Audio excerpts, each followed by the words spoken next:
Okay, speaking of body bags, you had an interesting. Was that one from Beer City? So you hit Nasty Nelson on Neil Medarata, hit him in a vulnerable spot. It's on social. You can go on Zane or our Instagram and see that right now. But that was at Beer City. That was at Beer City. Was that in an actual match, like the draw? That was in an actual match. Yeah. So I'll give you some context. All right, I'll give you some context. That was deliberate, right? Okay. Oh yeah, 100%, 1000%. So this is what happened. So good. Neil, me and Jay were playing against Neil and Jerry, and Neil and Jerry have played forever. Like when I was living in Wisconsin, that was like our normal group. We'd play me, Sincola, Neil, and Jerry, and so I know all all their stuff. I know Neil's trolliness. Like I actually think Neil's funny. I think Neil's funny. He rubs people the wrong way, but like I have zero problem with Neil. So Neil was doing his thing. He was chirping. He was doing all this stuff. They win the second point of the match, and Neil goes, "Wee wee," because Jay is French. Yeah. Okay. And I just thought I would explain it. And they're good players. If you don't know their tendencies, they have quick hands, good flips. Like they're very, very tricky to play against. And Neil's beaten Jay and Tyson before. Jerry's played good pickleball, and so we win the first game. They play a really good game in the second game. And there's some guy in the crowd. I don't know who it is, but he was really starting to piss me off because he was just being annoying. Mm-hmm. And so I was starting to get a little pissed off. We lose the second game. We are playing somewhat close in the third game, and this guy's just going to town saying dumb stuff. And so also Neil had gotten warnings from the ref for taunting. This guy in the crowd had been told to shut up by the ref like 3 times. And then the 4th time, I just told him to shut up. But do you know who he was? Was he like one of Neil's buddies or something like that? I don't know who. Like he was clearly cheering for like Neil and Jerry, but like wasn't being funny, and that was what I took offense to. Yeah. So I paused this match for like 30 seconds to talk to this guy. Really? Yeah. There was a big crowd. I was like, hey, I don't know who you are, but like I'm friends with Neil. I'm friends with Jerry. I don't know who you are. I think Neil's funny. I don't think you're funny. I think Jeff Warnick is funny. I don't think you're funny. Johnny Goldberg, funny. You, annoying. Be quiet. I think he's quiet. So he was like, oh, okay. All right. I feel bad he was now. Quiet after that. Also, at the end of the match, he did give me a nux, too. So we're cool now. But I was annoyed. But you just didn't figure out who this guy was? One of Neil and Jerry's friends. Yeah. Okay. But anyway, it was like a chirpy match as we knew it would be. Right. And Neil was talking the whole time. This guy was talking the whole time. It was a close match. We win the first, lose the second. We're down like 4-5 in the third. We win 2, get to the side switch. We win 1 more point. Neil calls a timeout. We win 3 more points. We're at 10. Neil calls a timeout. We lose the next point out of the timeout. It's 10-5-2. We're walking back to serve. I asked Jay, I was like, Jay, can I Nasty Nelson him?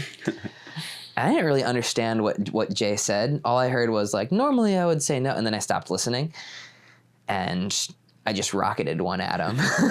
And I connected on 10-5-2 in game 3. And Neil was not stoked, but he was nice enough to send me the footage of that. Oh, that was his footage? Yeah, he was the one who was recording it. So like, good sport. Game, gotta respect game. If you get Nasty Nelson like that, you gotta release the footage. If you're gonna talk crap the whole time, and get Nasty Nelson, game respect game. He sent me the clip. It was good. What was the final match score? It was like 11-3, 3-11, 10-5 or something, or 11-5, something like that. Yeah. But they played well. No, Neil's he's like sneaky pretty good. I mean, obviously he would train with you guys, so you're gonna be at least decent. And he's notorious for the eating the bag of potato chips between games when him and Brandon French took down, I think it was Tyson and Jay. It was Tyson and Jay. Yeah. I don't remember. Was that like Denver maybe or something like that? I don't know. It was sometime last year. Or it was Dallas. Maybe. But yeah. Yeah, so he's a legend in his own way. that's when he came onto my radar. I assume he's been playing for a while. He's been playing for maybe 3-4 years. Yeah. Something like that. Yeah. Yeah, he's good. Yeah. So yeah, that was fun. Yeah. This is the third Nasty Nelson I've ever attempted in a real tournament. The first one was in Hilton Head, where me and Althoff were playing against Grant Bond and Caden Seward, and it might have been a game to 15, and we were up like you definitely won at Grant. We were up like 14-1. It was like 14-1-1, and Grant calls a timeout. I was like, all right, sure, fine, whatever. And then we get back. The ref goes 14-1-1, and then Grant calls another timeout. I was like, all right. Now I'm pissed off. Yeah. Now he's just doing this to be an a-hole. Yeah. And then I'm serving to Grant, and Caden's staying up there. And I'm like, Caden has got to be the hardest person to hit with a Nasty Nelson. But that doesn't mean I'm not going to try. Yeah. And so I missed him. I did miss him on that one. The other time, I tried a Nasty Nelson, Brandon French, also missed. So this is the first real tournament connection I've made. But I did warm it up that morning, Saturday morning, against James Ignatowicz. I nailed him first point of the warm-up with a Nasty Nelson. So I was warm on that shot this time. Yeah. Okay. All right. What I'm hearing, besides the fact that you're good at Nasty Nelsons, or at least have a 50% success rate, is that people can get under your skin. Is that true? Sure. Go for it. He might get Nasty Nelson. Yeah. Go for it. You're good at responding to it, though. So here's the thing. Okay. Riley was talking about how I want to legitimize the sport. Tapping paddles is not that's not professional. I want to continue to legitimize this sport.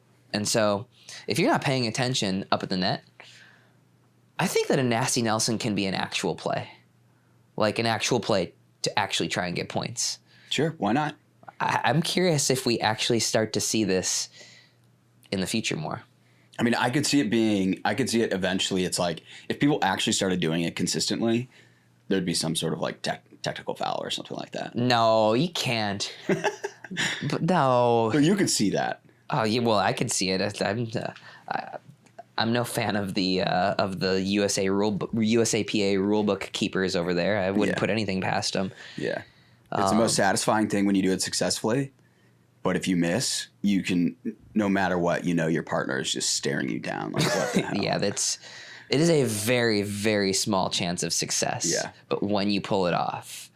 Yeah, but if you just did that to somebody you didn't know or had zero history with, like if you're just at a random amateur tournament, you go for a Nasty Nelson. It's a legit play, bro. Yeah. It's a legit play. That's what they said about the chainsaw serve, and I could not stand that. Well, you have to think. Normally you lose about 60% of your serving points. But if you were 50-50 on Nasty Nelsons, that trade-off's worth it. Numbers, stats. What's your first serve? Doesn't matter which serve it is. Give away possession for Nasty Nelson? If it's all about, it doesn't matter. The result isn't what matters. It's the percentages of success. So you might fail, but that doesn't mean that it was a bad decision necessarily. All right. I want to see you do more of it. I don't know if I'm 50-50 on it though. Yeah. I'll practice. Yeah. I did miss one today. Start working on it. I'll start working on it. All right, cool. We just did a sick read for Viori. It was From the Heart from Zane, and then apparently we weren't recording. It's all good. Are we good? Yeah. Okay, perfect. So I've been wearing Viori stuff for like 18 months at this point, and it is so unbelievably comfortable. The shorts are incredible, and the shirts are great too. Like, a lot of times you get those shirts and they start out really soft and comfortable, and then you put them through the washer a couple times and it's gone. But I've had this for like 18 months, wore it about 1 million times, washed it about 1 million times, and it is still feels like the very first day that I got it. Unbelievably comfortable. Love it. Yeah, no, we were wearing Viori to record before they were even a sponsor of the pod. which we're a fan of, though. I'm wearing my pants right now. But you can go to viori.com/thedink for 20% off your first purchase. And you get free shipping on orders over $75. And that's VUORI.com/thedink, Viori.com/thedink. Yeah, Viori, we appreciate you, but you guys probably didn't need to pay us for this. Yeah, send us more product.